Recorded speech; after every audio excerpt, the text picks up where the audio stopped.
अब भारत से Europe train से जा सकेंगे। ये फैसला लिया गया है G20 समिट में, जहां भारत, अमेरिका, सऊदी अरब, यूरोप और UAE के देशों ने मिलकर एक बहुत बड़ा फैसला लिया है। वो ये कि मिडिल ईस्ट, साउथ एशिया और यूरोप के देशों को जोड़ने वाला एक रेल कॉरिडोर बनाया जाएगा।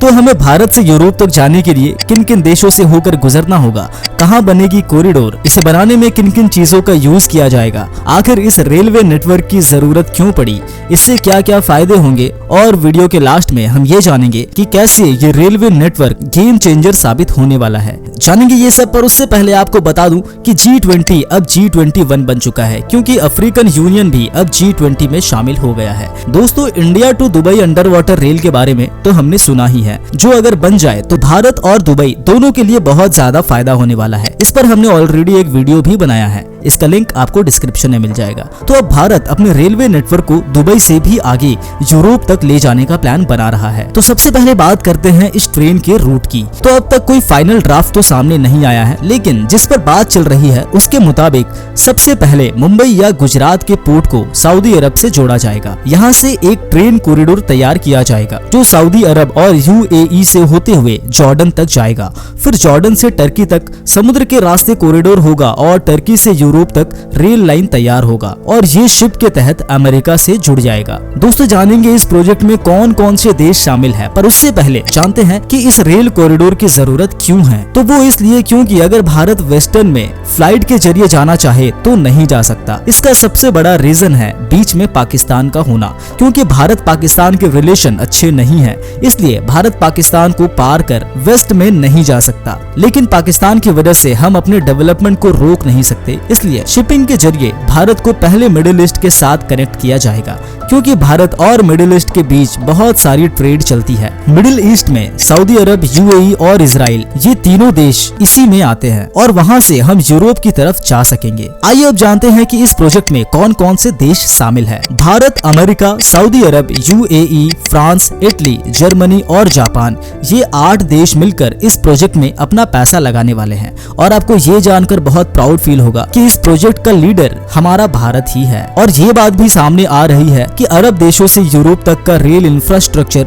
भारत की कंपनी ही तैयार कर सकती है। इस कॉरिडोर पर पिछले 18 महीने से चर्चा चल रही है। पिछले साल I2U2 बैठक के दौरान इस रेल कॉरिडोर पर चर्चा हुई थी, लेकिन UAE और इजराइल के बीच रिश्ते अच्छे नहीं होने की वजह से इस पर बात आगे नहीं बढ़ पाई। लेकिन बाद में UAE से इजराइल के रिश्ते फिर से अच्छे हुए और अब इस रेल नेटवर्क को तैयार करने की बात की जा रही है। यहाँ आपको ये बताता चलूं कि I2U2 एक यूनिट है, इसे वेस्ट एशियन क्वाड भी कहा जाता है। इसमें Bharat, Israel, United Arab Emirates और यूनाइटेड स्टेट ऑफ अमेरिका शामिल है। जानेंगे इसमें किन किन चीजों का इस्तेमाल हुआ है, लेकिन उससे पहले सबसे इम्पोर्टेंट बात यह है कि इससे भारत को क्या फायदा होने वाला है। भारत और यूरोप के बीच बिजनेस में 40% की तेजी आएगी। अरब देशों से भारत तक तेल पहुंचाने का कॉस्ट कम हो जाएगा। गल्फ कंट्रीज में रहने वाले 80 लाख भारतीयों की कनेक्टिविटी बढ़ेगी। पाकिस्तान की वजह से आ रही कनेक्टिविटी की प्रॉब्लम दूर हो जाएगी। साथ ही इसमें कई लोगों को रोजगार भी मिलेगा। अमेरिका के प्रेसिडेंट जो बाइडेन ने कहा कि इस रास्ते में आने वाले मिडिल इनकम और लो इनकम देशों के लिए ये कॉरिडोर गेम चेंजर साबित होगा। ये गेम चेंजर कैसे साबित होगा ये हम आपको आगे बताएंगे, पर उससे पहले आपको बता दूं कि ये डिसीजन इकोनॉमिक के साथ साथ पॉलिटिकल भी है। इकोनॉमिक इसलिए क्योंकि कई देशों की आर्थिक स्थिति को ठीक करेगा, और पॉलिटिकल इसलिए क्योंकि इसका मकसद चाइना को काउंटर करना भी है। चाइना वेस्ट एशिया में अपना दबदबा बढ़ा रहा है। बेल्ट ऑन रोड इनिशिएटिव के जरिए चाइना बहुत सारा कर्ज यूरोप के देशों को दे रहा है, इसलिए भारत के साथ इन सभी देशों ने मिलकर इस बड़े प्रोजेक्ट में हाथ मिलाया है, ताकि इन रास्ते से वो ज्यादा से ज्यादा ट्रेड कर सके और ज्यादा से ज्यादा प्रॉफिट कर सके।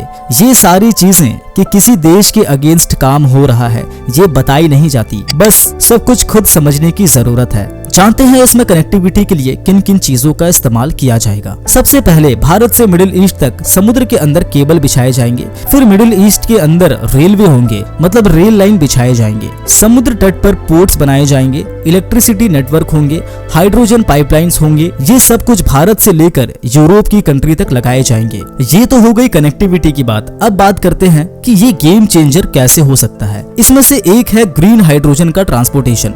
फॉसिल फ्यूल को कम कर ग्रीन हाइड्रोजन को बढ़ावा दिया जा रहा है। तो अगर भारत में ग्रीन हाइड्रोजन का प्रोडक्शन होता है तो उसे इस रास्ते से यूरोप भेज सकते हैं। दूसरा, टेलीकम्युनिकेशन और डाटा ट्रांसफर। इसका मतलब है कि जो सी केबल बिछाए जाएंगे उसकी मदद से डेटा ट्रांसफर और ज्यादा तेजी से हो सकेंगे। इसके अलावा मिडिल ईस्ट के देश अपने तेल के ऊपर डिपेंड है, तो इस रास्ते दूसरे सामानों की भी आसानी से इंपोर्ट एक्सपोर्ट होगी, जिससे उनकी डिपेंडेंसी कम होगी। दोस्तों, अगर आपको बाय ट्रेन किसी देश में जाने का मौका मिले तो आप कौन सा देश जाना चाहेंगे, ये हमें कमेंट्स में जरूर बताएं। इस तरह के वीडियोस बनाने में हमें बहुत मेहनत लगती है, तो हमारी टीम को सपोर्ट करने के लिए वीडियो को लाइक करें, चैनल को सब्सक्राइब करें और अपने दोस्तों के साथ जरूर शेयर करें। आज के लिए इतना ही, मिलते हैं अगली वीडियो में, तब तक के लिए नमस्कार।